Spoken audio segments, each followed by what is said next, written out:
Sir, we've seen what happened in the last days in Afghanistan. Are you worried about Afghanistan? Extremely worried. The reason is that what we hoped was a political settlement would take place. The political settlement is looking difficult right now. And it's looking difficult right now because the Taliban are refusing, and we tried. I tried to persuade the Taliban. This is months back, 3 or 4 months back.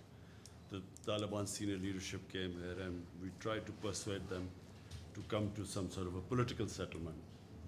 The only thing that would stop Afghanistan from descending into anarchy is a political settlement. But unfortunately, the Taliban, when they were here, they felt that they refused to talk to Ashraf Ghani. Their condition is that as long as Ashraf Ghani is there, we are not going to talk to the Afghan government. And here I want to say that in 2019, when Pakistan persuaded Taliban to start talking to the Americans, I suggested that there should be, before the presidential election, there should be an interim government so that the elections would be inclusive. But unfortunately, the Afghan government was very critical about this remark about there being an interim setup.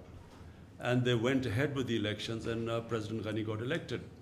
Now, once President Ghani got elected and the Taliban got excluded, it was always going to be a problem from then onwards, because Ashraf Ghani insisted that the Taliban should talk to him. The Taliban did not recognize him, they didn't recognize the elections, and they would refuse to talk to him. So that's where the problem started. And that problem still is there. Now, the Afghan government is extremely critical about Pakistan. They think we have some magic powers that we will make Taliban do whatever we want to do.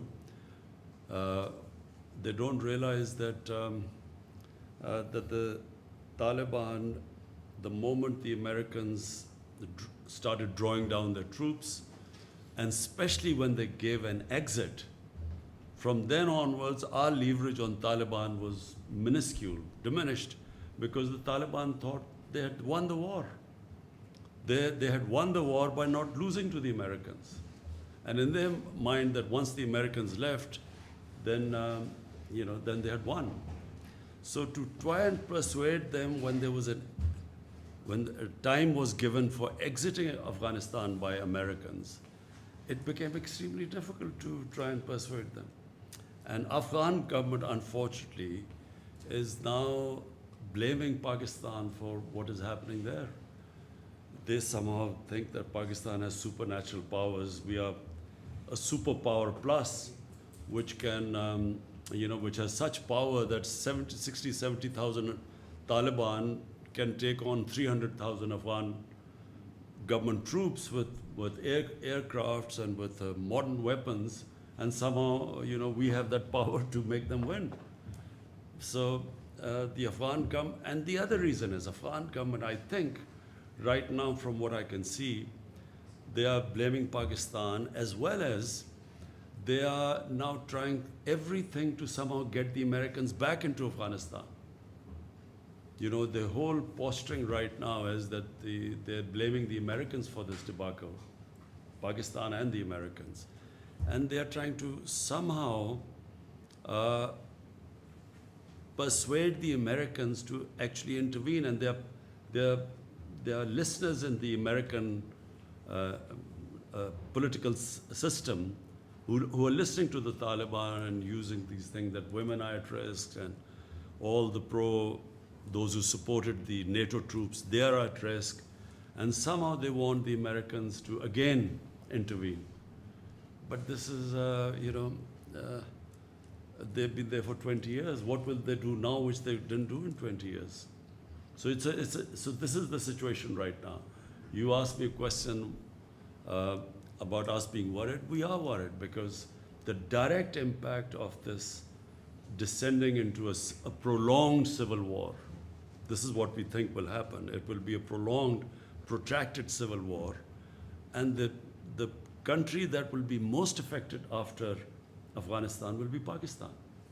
We will be affected, number one, that more Pashtuns are in Pakistan than in Afghanistan. Taliban is basically a Pashtun movement, so it will flow into our Pashtun areas.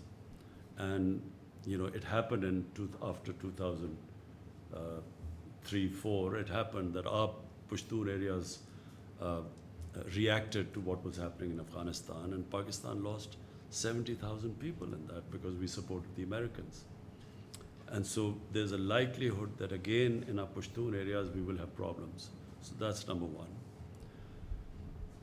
And then having lost 70,000 people and over $100 billion lost to the economy, half of our tribal area people were internally displaced. About 3 million people were internally displaced. So that's number one worry. Number two is refugees. We already have 3 million refugees in Pakistan, Afghan refugees.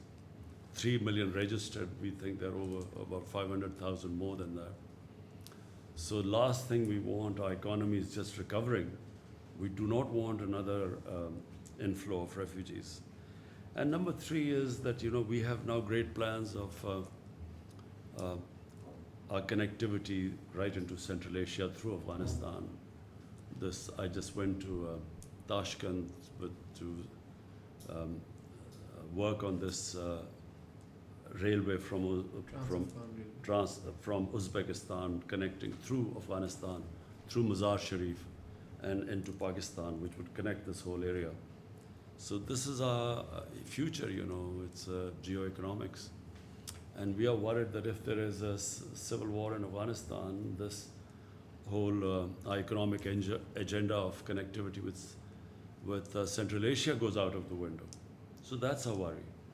Sir, in case of the Taliban takeover of Kabul, what will be your government's policy? Will you close the border or cut relations with Afghanistan? What will happen, I can't say.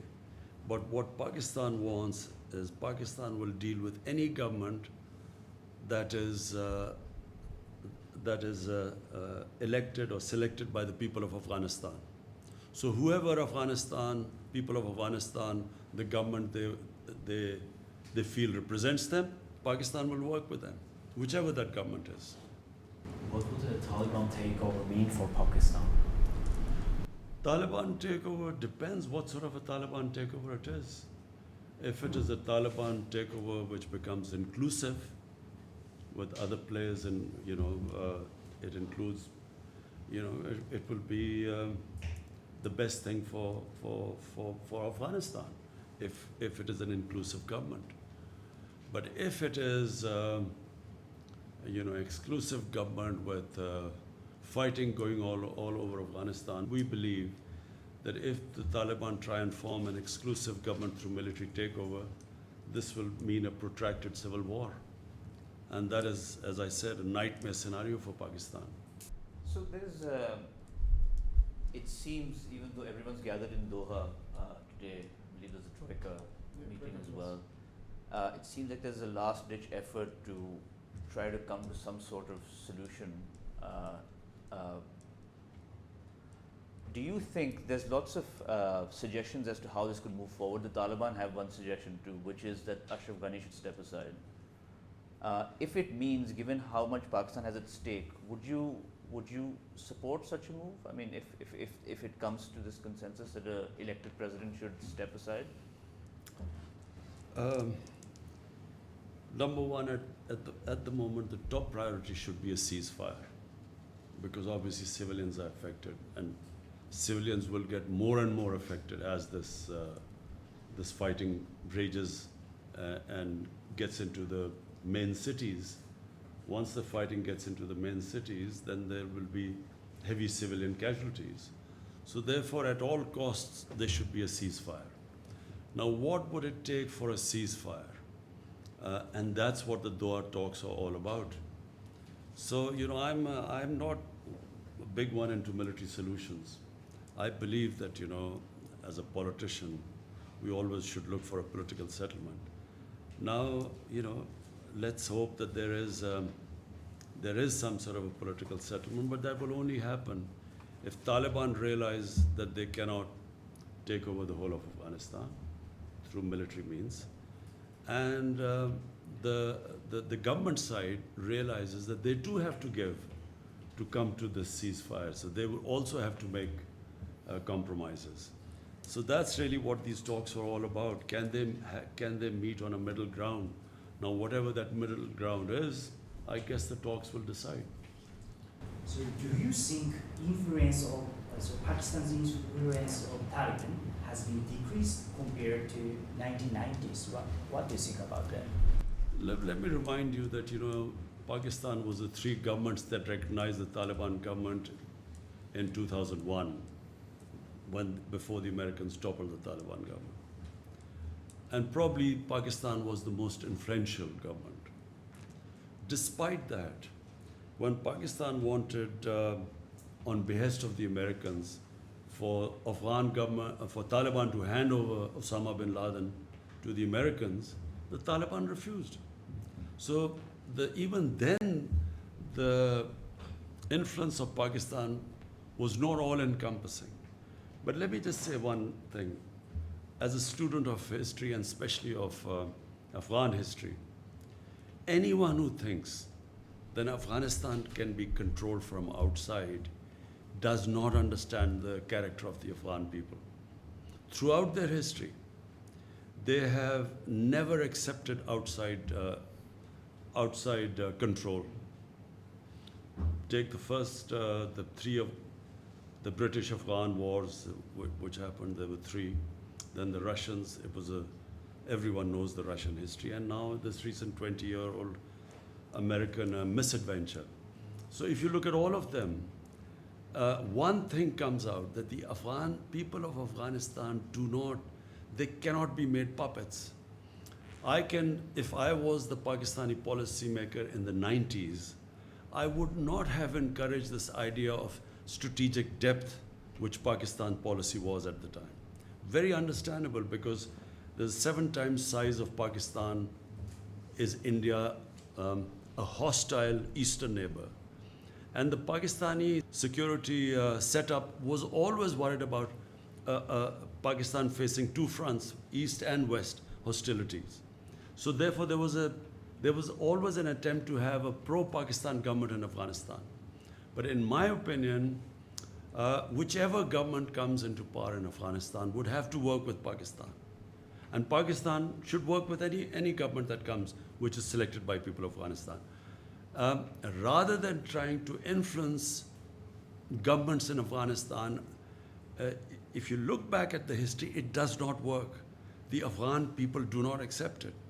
So even now, when we talk about if the Taliban takeover takes place, will it be a pro-Pakistan government? Whichever government comes into Afghanistan, it will, if it is ever perceived to be controlled from outside, it loses credibility within Afghanistan. People of Afghanistan will only back a government that represents their people and stands for their interests. So therefore, my policy, ever since my government has come into power, we have reached out to all the Afghan factions, to the Northern Alliance, to who were perceived to be anti-Pakistan. Hamid Karzai I've talked to, Abdullah I invited, I talked to them. All of them we try to convince that, look, we now have no favorites in Afghanistan.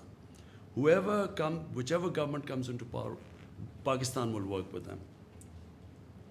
There's often the view, we talked about this week, the view in the West and also in Afghanistan, that once the Taliban take over in Afghanistan, Pakistan would have achieved its final goal.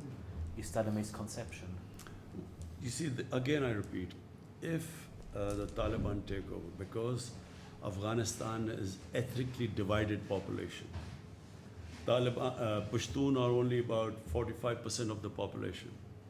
Then there are Tajiks, then there are Hazara, Uzbeks. So it's a Afghanistan, the reason it has been a decentralized government is because of the different population mix.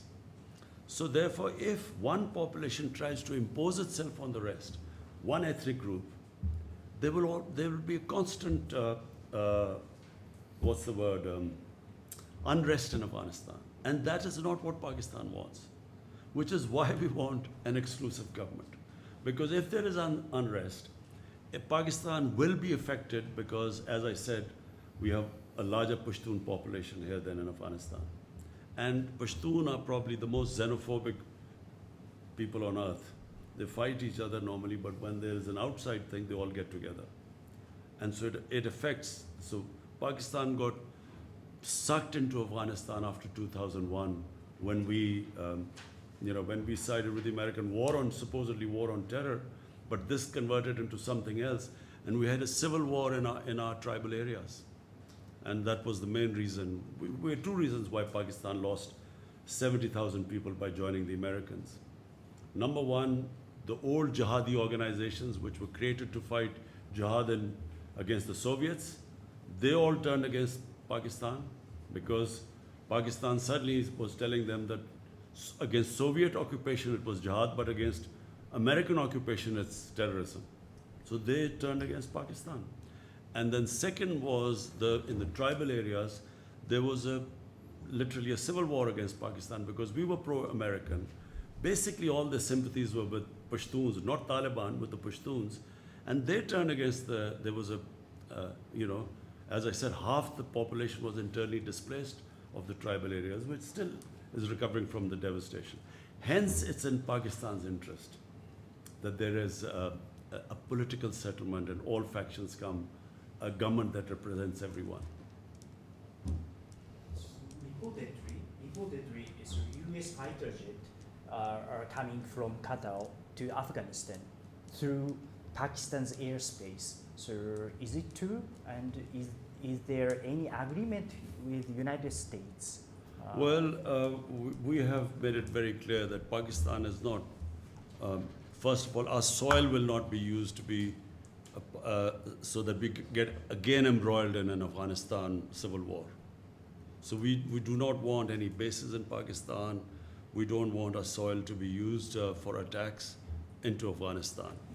And as far as I know, that after 31st, the Americans are going to stop all sorts of even air attacks on Afghanistan. One last question. So the two main players in Afghanistan and its solution are the United States and Pakistan. The heads of the two governments have not spoken yet. I want to know the state of relations between your government and President Joe Biden's government on Afghanistan, and moving forward, do you think that Pakistan is going to be scapegoated? And what is Pakistan's strategy when it says we have other options? The NSA has also said expanded. Let me say three things. Number one, Pakistan has already been being made a scapegoat by Afghan government. And the Afghan government is doing so because it is it is blaming Pakistan for all the misgovernments and the kleptocratic government that Afghanistan has been. I mean, clearly 70,000 of Taliban should not be sort of dominating a 300,000 well-equipped with air cover Afghan unless the population is helping the Taliban. It cannot happen otherwise. So rather than looking at the reasons why they have not been able to provide the governance that was required for winning over the population, and secondly, the whole hasty way that the Americans have certainly left. The Americans, if you wanted a political settlement, common sense is that you do the political settlement from a position of strength. So when you have 150,000 NATO troops there, that was the time to do a political settlement. People like me were all the time saying that, there's no military solutions to do a political settlement. I was called anti-American. I was called Taliban Khan because of that. And people like us were sort of sidelined for even talking about a political settlement. So having not done a political settlement from a position of strength, now blaming Pakistan when you have, when there's no leverage left, when the Taliban think they're winning, for the Afghan government, mind you, first time I'm seeing that the Afghan government are now blaming the Americans the way they exited. So they too are now blaming the Americans. So finally, and the other thing about, I keep having the President Biden hasn't called me. Well, it's his option if he wants to call or not. It is business if he thinks it's necessary or not. I mean, not that I am waiting for any phone call. It's his prerogative. There's a friends are visiting from Delhi, so I just thought maybe we can have a difference of strategy in Delhi and Pakistan on Corona also. The way we fought is totally different. Can I ask one last question towards Afghanistan? Hmm. You're a close ally to China. What would you see the future role of China in Afghanistan? I think the answer to your question also is that I think that the Americans have decided that India is a strategic partner now. And I think that's why there's a different way of treating Pakistan now. And also they feel that we're very close to China and then they want to sideline China. So I think in the broader strategic policy of the US, I think that's what is reflected in the way they have dealt with Pakistan. Pakistan is just considered only to be useful in the context of somehow settling this mess which has been left behind after 20 years of trying to find a military solution when there was not one. I feel that China is an emerging superpower and China is, for us, for Pakistan, it's very important because China has helped us in a very difficult time. So we are obviously grateful to China the way they've helped us. But it's not an exclusive thing. Even CPEC for us is we've invited all the countries, Europeans, any country can join us in this. Pakistan's main concern now is economics.